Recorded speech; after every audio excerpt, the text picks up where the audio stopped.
Good morning students. आज हम start कर रहे हैं अपना नया topic hatch and slag cycle और C4 साइकिल। इसे हम हैचस्टैग साइकिल या C4 साइकिल ही कहते हैं। हैच एंड स्लैग साइकिल जो है ये कोड इसमें कोड हैच और स्लैग में इसके सहयोगियों ने ये साइकिल जो है 1954 में गणने में दी। इन्होंने गणने पे शोध किया था। तो शुगर केन पर इन्होंने रिसर्च की और हैच एंड स्लैग में हैच एंड स्लैग ने 1954 में ये साइकिल दी थी। ठीक है, हैच एंड स्लैग ने ये साइकिल 1954 में दी थी। अब यहाँ पे इस प्लांट के अंतर्गत इन्होंने फोटोसिंथेसिस का जो फर्स्ट कंपाउंड है, हम क्या बोल रहे हैं इसको, C4 साइकिल। वहां हमारी C3 साइकिल थी, तो C3 साइकिल में फर्स्ट कंपाउंड जो बना था वो हमारा 3 कार्बन का था। और यहाँ पे हमारा जो फर्स्ट कंपाउंड बनेगा इट इज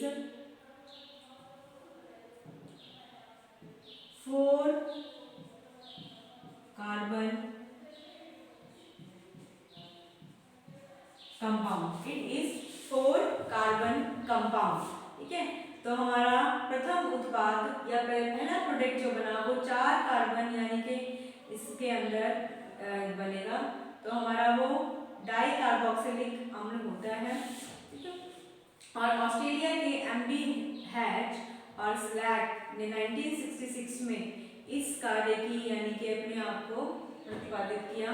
तो हैच के जो इसमें थे सहयोगी थे, उन्होंने 1954 में दिया हैच एट ऑल। ठीक है, और हैच एंड स्लैग ने 1966 में कंबाइंड वर्क इस पे प्रतिपादित किया। ठीक है, कंबाइंड जो वर्क है इस पे प्रतिपादित किया। और वर्तमान में C4 साइकिल के कई प्लांट्स, जैसे शुरू में तो इन्होंने किस पे किया था, शुगर केन पे किया था।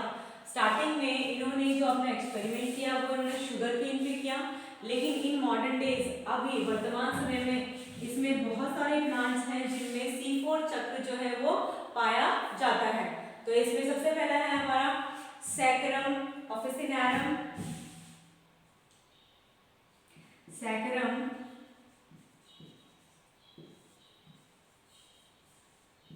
ऑफिसिनारम जियामेज, saccharum ऑफिसिनारम जियामेज, Cyprus rotundus,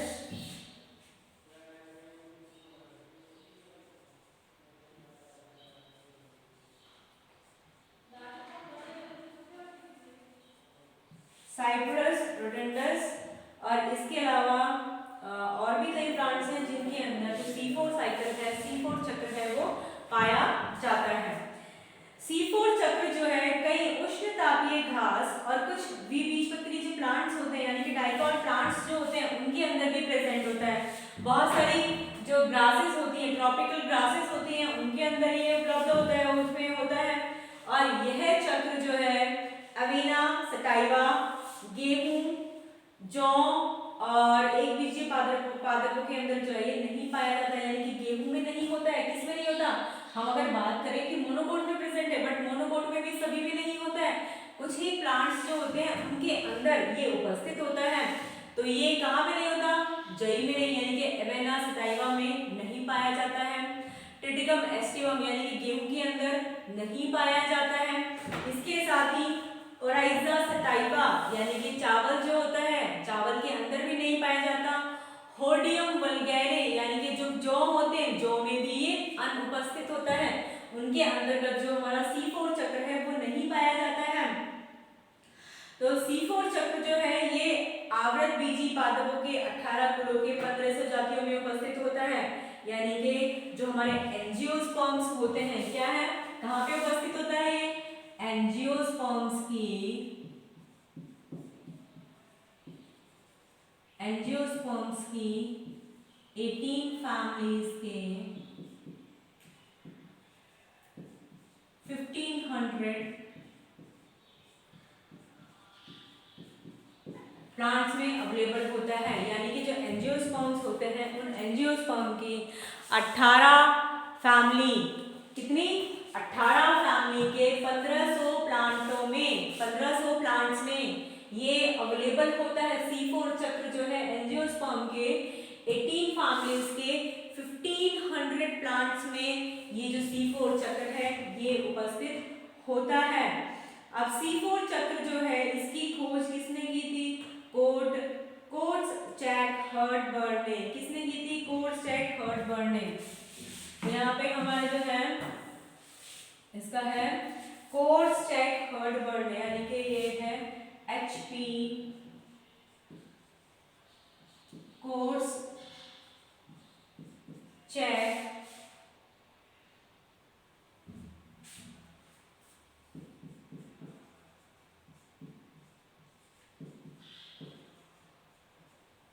कोर्ट्ज़-चैक and heartburn ने 1963 में गन्ने की पत्तियों के अंदर सबसे पहले इसको ऑब्जर्व किया था। किसको, कोर्ट्ज़-चैक-हर्टबर्न ने इसे ऑब्जर्व किया था और इसकी उपस्थिति की उन्होंने पुष्टि की थी कि इन प्लांट्स में C4 यानी कि गन्ने के पौधे में C4 चक्र जो है इसके अंदर यानी कि C4 अम्ल की उपस्थिति को इन्होंने ज्ञात किया। उसके बाद में 1966 में हैच और स्लैट ने भी इसकी उपस्थिति की पुष्टि की और इन पादपों में प्रथम उत्पाद जो बनता है वो ऑक्सैलिक एसिड होता है। कौन सा होता है, फर्स्ट कंपाउंड जो होता है वो है ऑक्सैलिक एसिड। ऑक्सैलिक एसिड जो है ये हमारा 4 कार्बन कंपाउंड है। क्या है, ऑक्सैलिक एसिड 4 कार्बन कंपाउंड है, इसीलिए इसे हम C4 साइकिल बोलते हैं क्योंकि फर्स्ट जो कंपाउंड है, स्थायी कंपाउंड है इसके अंदर वो है ऑक्सैलिक एसिड। और इन प्लांट्स में CO2 ग्राही एक 3 कार्बन कंपाउंड होता है जिसे हम बोलते हैं PEP यानी कि फॉस्फोइनॉल पाइरुवेट। क्या बोलते हैं इसको, फॉस्फोइनॉल पाइरुवेट यानी कि PEP। ग्राही कौन सा है इसके अंदर, पहला ग्राही जो है यहाँ पे हमारा है PEP यानी कि फॉस्फोइनॉल पाइरुवेट। फॉस्फोइनॉल पाइरुवेट ये हमारा इसमें पहला ग्राही होता है। फॉस्फोइनॉल पाइरुवेट पहला ग्राही होगा और ये 3 कार्बन कंपाउंड होता है। और इन वैज्ञानिकों द्वारा संपूर्ण C4 चक्र के विभिन्न चरणों की भी खोज की गई। यानी कि किसने खोज की, हैच और स्लैट ने पूरे के पूरे चक्र की इन्होंने खोज की। अब इसके बाद में C4 जो पादप होते हैं उनकी संरचना बहुत अलग होती है, ठीक है। C3 पादप जो होते हैं उनमें प्रकाश संश्लेषी जो टिश्यूज होते हैं, फोटोसिंथेटिक उत्तक जो होते हैं और वो पैलिसेड और स्पंजी पैरेन्काइमा में विभेदित होते हैं, ठीक है। कहाँ पे होते हैं कि लीफ का जो हम निर्माण बोलते हैं, लीफ के अंदर पैलिसेड टिश्यू यानी कि खंभ उत्तक और दूसरा क्या होता है स्पंजी पैरेन्काइमा, ठीक है। ये 2 तरह की कोशिकाएं होती है जिनमें ये लीफ जो है विभेदित होती है। लेकिन इसके अपोजिट जब हम C4 चक्र की या C4 प्लांट्स की बात करते हैं तो C4 पादपों की जो मीजोफिल सेल्स होती हैं यह विभेदित नहीं होती हैं और इनमें संवहन पूल एक दूसरे के नजदीक, देखें डायग्राम में कि संवहन पूल जो है एक दूसरे के नजदीक होते हैं और प्रत्येक संवहन पूल के चारों ओर पतली भित्ति युक्त कोशिकाओं का पूरा छिद्र पाया जाता है।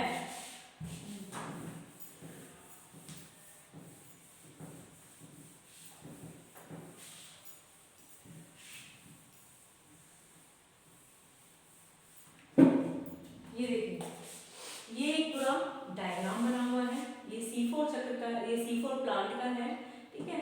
C4 प्लांट की अगर हम बात करते हैं तो देखिए जब हम कोशिकाओं की बात करते हैं तो लीफ के अंदर पैलिसेड टिश्यू जो है ये इस तरह से लंबी लंबी होती है।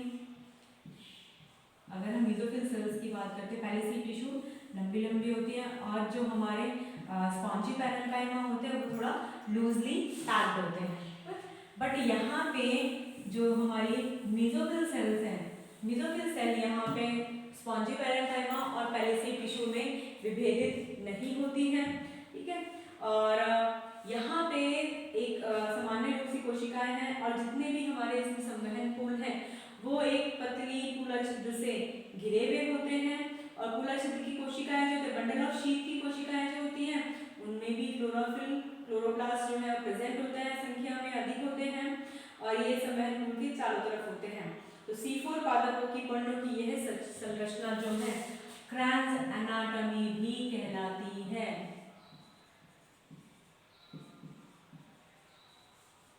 क्या कहलाती है? क्रैंज एनाटॉमी। तो ये देखिए इस तरीके से होते हैं, ये हमारे बंडल ऑफ शीथ की जो सेल्स हैं,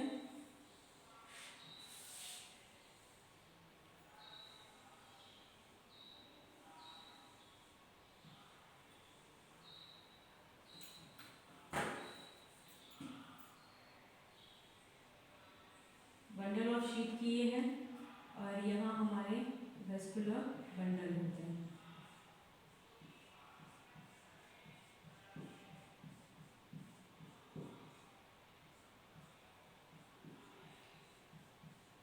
ये हमारा वेस्कुलर बंडल है, और वेस्कुलर बंडल जो है हमारा ये किससे, जाइलम और फ्लोएम से मिलके बना होता है। जाइलम और फ्लोएम जो है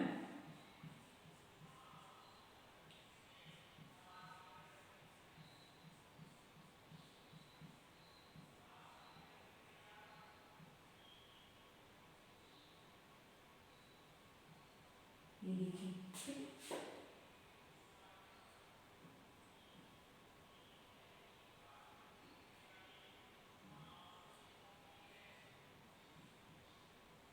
इस तरीके से बने हुए होते हैं।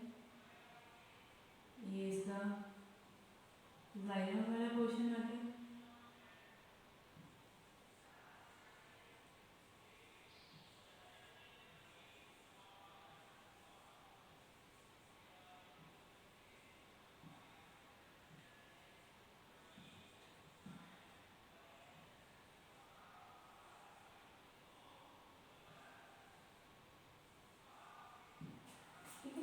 ये है बंडल शीथ, ठीक है, ये बंडल शीथ है, ये जाइलम, और ये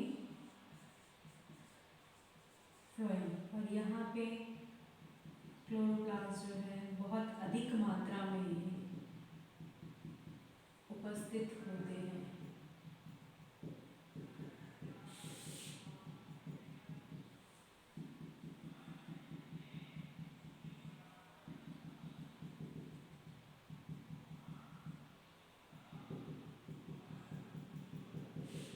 ये देखिए, ठीक है, ये हमारा हो गया इसमें क्रैंज एनाटॉमी। तो क्रैंज एनाटॉमी क्या होता है कि ये C4 प्लांट्स में पाई जाती है, और C4 प्लांट के अंदर ये जो क्रैंज एनाटॉमी होती है, ये क्रैंज एनाटॉमी, इसके अंदर क्या होगा कि जो हमारे वेस्कुलर बंडल्स होते हैं वो एक तो बहुत पास पास होते हैं, और मेसोफिल सेल्स जो है इसके अंदर पैलिसेड टिश्यू और स्पॉन्जी पैरेन्काइमा में डिफरेंशिएटेड नहीं होती है, ठीक है।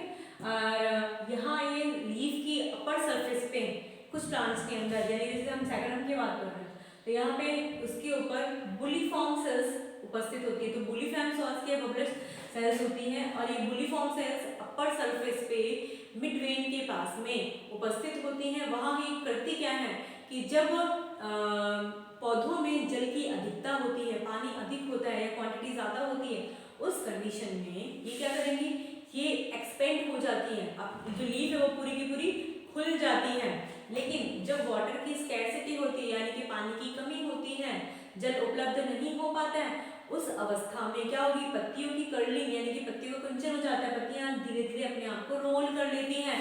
तो ये सिर्फ बुलीफॉर्म कोशिकाओं की वजह से ये उपस्थित होता है, और बुलीफॉर्म कोशिकाओं की वजह से जो वो लॉस है वाटर का वो रुक जाता है, स्टॉप हो जाता है। तो क्रैंज एनाटॉमी जो है हमारी रुक जाता है। अब यहाँ पे जो वेस्कुलर बंडल्स हैं वो बहुत पास पास हैं, और वेस्कुलर बंडल्स की, ये देखिए वेस्कुलर बंडल जाइलम और फ्लोएम इसमें प्रेजेंट होता है। वेस्कुलर बंडल के चारों तरफ एक शीट उपस्थित है, ठीक है। इस शीट को हम कहते हैं बंडल शीट। बंडल क्या हो गया? Vascular bundle. बंडल के चारों तरफ जो एक पर्टिकुलर मेम्ब्रेन है उसको हमने क्या बोला? Bundle sheath. तो बंडल्स के चारों तरफ एक शीट, एक मेम्ब्रेन, एक झिल्ली, एक पतली मेम्ब्रेन उपस्थित होती है जिसको हम कहते हैं बंडल शीट। और ये बंडल शीट जो है इसमें भी क्लोरोप्लास्ट प्रेजेंट होता है अधिक मात्रा में। और यहाँ फोटोसिंथेसिस देखिए, ये इसका डिटेल्ड स्ट्रक्चर है, ठीक है। डिटेल्ड स्ट्रक्चर में हमें यानी कि जो हमारे C4 प्लांट्स हैं उनमें मेसोफिल सेल्स में भी क्लोरोप्लास्ट प्रेजेंट है। देखिए ये हमारी मेसोफिल सेल्स है। यहाँ मेसोफिल सेल्स जो है यहाँ पे विभेदित नहीं है, क्या कि यहाँ पे मेसोफिल सेल्स जो है पहले से टिश्यू यानी कि खंभ उत्तक और दूसरा स्पॉन्जी पैरेन्काइमा, स्पॉन्जी मृदुतक में विभेदित नहीं होती हैं। ये सारे हमारे मेसोफिल सेल्स है। और मेसोफिल सेल्स एक तो यानी कि क्लोरोप्लास्ट हमारा कहाँ पे है? मेसोफिल सेल्स में उपस्थित है। दूसरे हमारे यहाँ पे बंडल ऑफ शीट जो है यानी कि बंडल शीट क्लोरोप्लास्ट, तो दो तरह के क्लोरोप्लास्ट यहाँ पे उपस्थित होते हैं। तो इसीलिए इन प्लांट्स की जो पर्णें होती हैं यानी कि C4 प्लांट पर्णों इसमें पादपों में यहाँ पे क्रैंस एनाटॉमी क्या होती है? क्रैंस एनाटॉमी उपस्थित होती है। संवहन पूल के चारों तरफ, संवहन पूल के चारों तरफ एक माला के आकार में, ठीक है, या हार के समान यहाँ पे ये हमारी बंडल शीट उपस्थित है। इसीलिए ये हमारी क्रैंस एनाटॉमी कहलाती है, ठीक है। और C4 प्लांट्स जो हैं उनकी कोशिकाओं में जो क्लोरोप्लास्ट होते हैं वो स्ट्रक्चरल डाइमॉर्फिज्म शो करते हैं। क्या है कि जो उसमें क्लोरोप्लास्ट प्रेजेंट होता है उसमें स्ट्रक्चरल डाइमॉर्फिज्म शो होता है जब हमारी मेसोफिल सेल और हमारा बंडल शीट जो सेल्स होती है उनके क्लोरोप्लास्ट में जो विशेषताएं हैं वो पाई जाती हैं। तो मेसोफिल सेल्स के जो क्लोरोप्लास्ट होते हैं, यहाँ मैं लिख देती थी, ठीक है। तो यहाँ पे क्लोरोप्लास्ट शोज,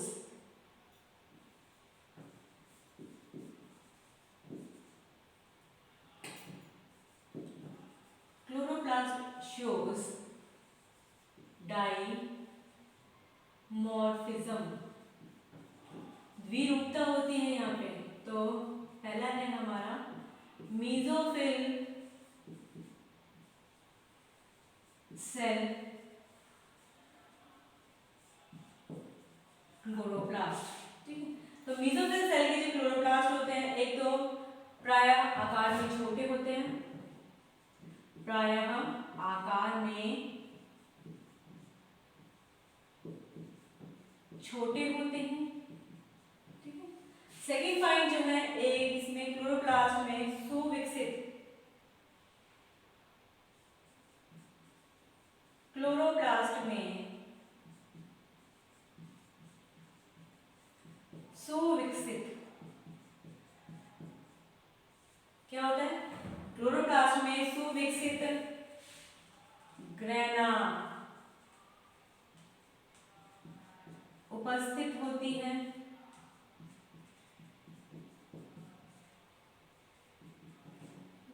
दूसरा नेक्स्ट है इसके अंदर इन क्लोरोप्लास्ट में पैकेज, कौन सी? पैकेज यानी कि क्या हो जाएगी? Phosphoenol pyruvate carboxylase, phosphoenol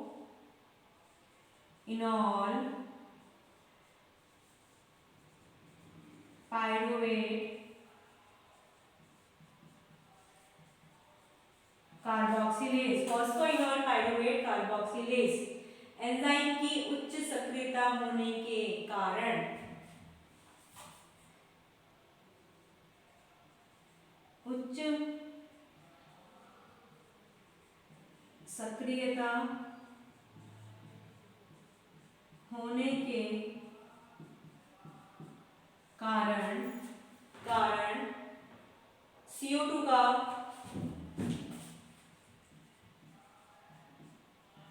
oxalo acetic acid में स्थिरीकरण समीकरण। ठीक है, ये हमारे हो गए। इसमें मेसोफिल सेल्स के जो क्लोरोप्लास्ट प्रेजेंट होते हैं, मेसोफिल सेल्स में जो क्लोरोप्लास्ट हैं, उन क्लोरोप्लास्ट में क्या क्या होता है।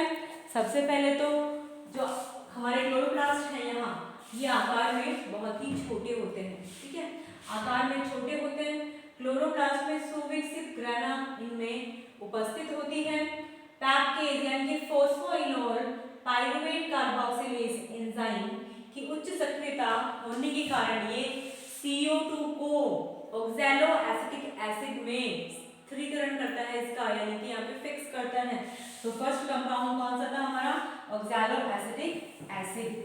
ठीक है, और वो पैपकेज की उपस्थिति में प्रेजेंट होता है। अब दूसरा जो है इसके अंदर हमारा वो है बंडल शीट क्लोरोप्लास्ट।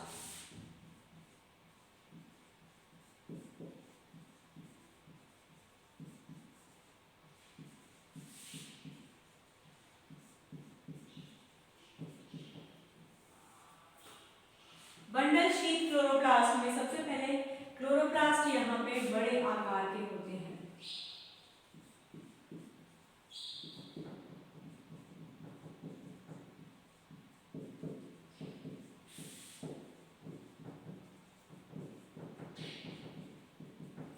क्लोरोप्लास्ट यहाँ पे लार्ज साइज होते हैं।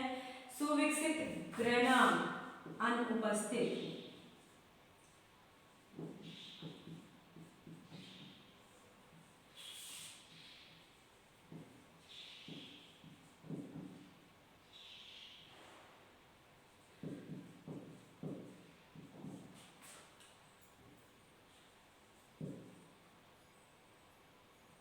सुविकसित ग्रेना यहाँ पे एब्सेंट होती है और स्टार्च कण इनमें उपस्थित होती हैं।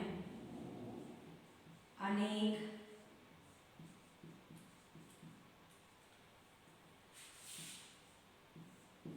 स्टार्च के जो पार्टिकल्स होते हैं या कण होते हैं वो यहाँ पर पाए जाते हैं। कई पार्टिकल्स, यानी बहुत सारे पार्टिकल्स होते हैं इनमें स्टार्च के, और इनमें RUBP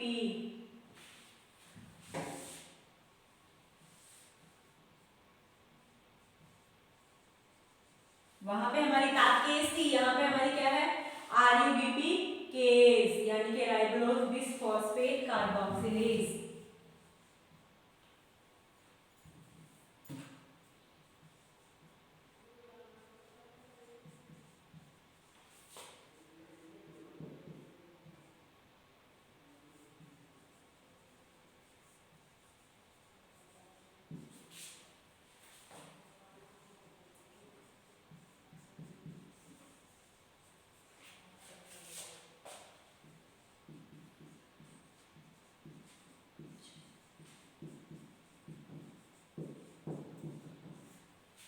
तो यहाँ पे इसकी सक्रियता अधिक होती है और इससे क्या होता है, C3 शुगर बनती है।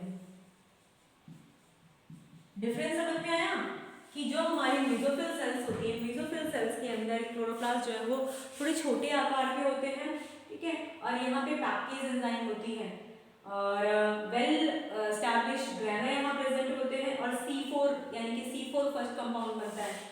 जबकि हमारी बंडल ऑफ शीट जो होती है, बंडल ऑफ शीट के अंदर यहाँ पे क्या होता है, यहाँ पे RUBP केस यानी कि राइबोलोज बाइफॉस्फेट कार्बोक्सिलेज एंजाइम यहाँ पे ज्यादा सक्रिय रहती है और ग्राना इसमें वेल एस्टैब्लिश्ड नहीं होते हैं, अनुपस्थित होते हैं। ठीक है, और स्टार्च के पार्टिकल्स इसके अंदर प्रेजेंट होते हैं। तो यहाँ पे जो C3 साइकिल है बंडल ऑफ शीट के अंतर्गत, बंडल ऑफ शीट में यहाँ पे हमारा क्या चलता है, यहाँ पे हमारा C3 चक्र चलता है। तो ये हमारा दोनों में डिफरेंस हो गया, यानी कि C श्रम विभाजन होता है, यहाँ पे लेबर डिफरेंशिएशन होता है। तो लेबर डिफरेंशिएशन या डिवीजन को स्पष्ट देखा गया है कि यहाँ पे दोनों तरह की जो सेल्स हैं, मेसोफिल सेल्स और हमारी दूसरी बंडल ऑफ शीट सेल्स जो हैं, दोनों में यहाँ पे अलग अलग प्रकार का जो फोटोसिंथेसिस यानी कि C4 जो है वो हमारा मेसोफिल सेल्स में देखा गया है और बंडल ऑफ शीट जो है यहाँ पे हमारा C3 चक्र जो है वो आराम से देखा जा सकता है। अब हम पढ़ते हैं इसके अंदर C4 साइकिल।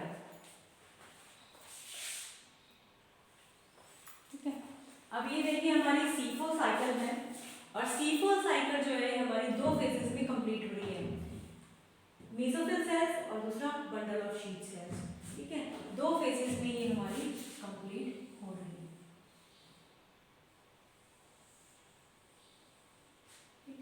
अब हम बात करते हैं मेसोफिल सेल्स की। देखिए मेसोफिल सेल्स में हमने भी पॉइंट डिस्कस किए थे कि जो उनकी क्लोरोप्लास्ट होते हैं उनकी क्लोरोप्लास्ट में पैपकेज एंजाइम ज्यादा सक्रिय होती है, ठीक।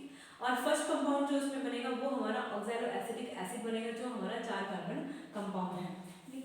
तो यहाँ पे हमारा जो पहला ग्राही होता है वो होता है फॉस्फोइनोल पाइरुवेट। क्या है ये? फॉस्फोइनोल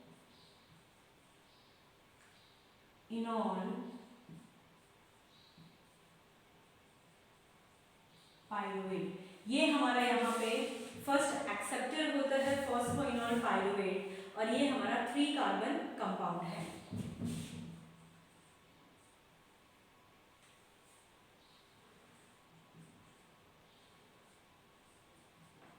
ठीक है, ये हमारा 3 कार्बन कंपाउंड है फॉस्फोइनोल पाइरुवेट, ये हमारा फर्स्ट एक्सेप्टर होता है, पहला ग्राही होता है। पैपकेज एंजाइम यानी कि फॉस्फोइनोल पाइरुवेट कार्बोक्सिलेज एंजाइम की उपस्थिति में ये ऑक्सैलो एसिटिक एसिड बनाता है। क्या बनाएगा ये? ऑक्सैलो एसिटिक एसिड बनाता है।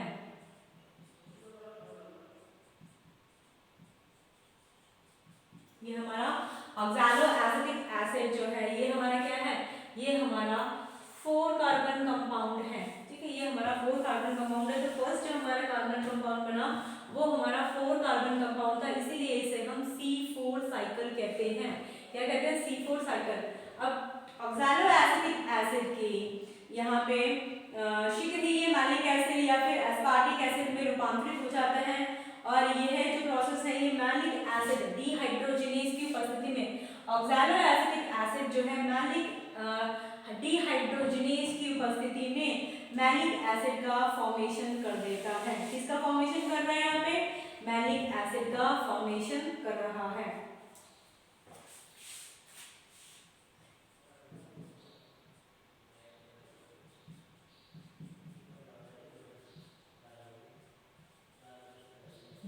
मैलिक एसिड का फॉर्मेशन कर देता है, ये हमारा मैलिक एसिड बन गया।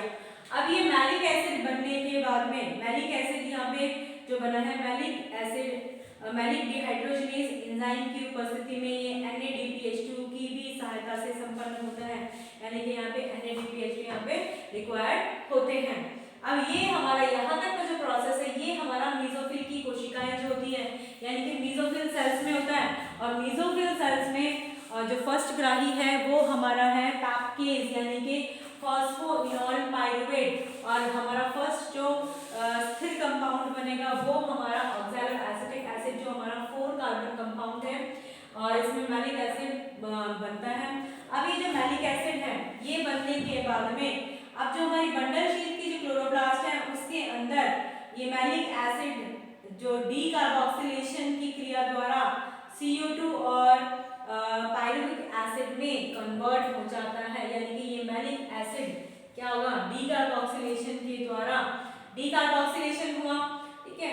अब ये मैलिक एसिड का यहाँ पे मैलेट डिहाइड्रोजिनेज कौन सी एंजाइम? मैलेट डिहाइड्रोजिनेज एंजाइम की उपस्थिति में इसका डी कार्बोक्सिलेशन होता है और डी कार्बोक्सिलेशन से पाइरुविक एसिड प्लस हमारी क्या निकल जाती है? साथ में हमारी CO2 हमारी निकल जाती है, यानी कि मैलिक एसिड के डी कार्बोक्सिलेशन से पाइरुविक एसिड प्लस यहाँ पे CO2 जो है वो हमारी निकल जाती है। CO2 निकलने के बाद में अब यहाँ पे क्या होगा कि जो CO2 है ये हमारी चली जाएगी कहाँ पे?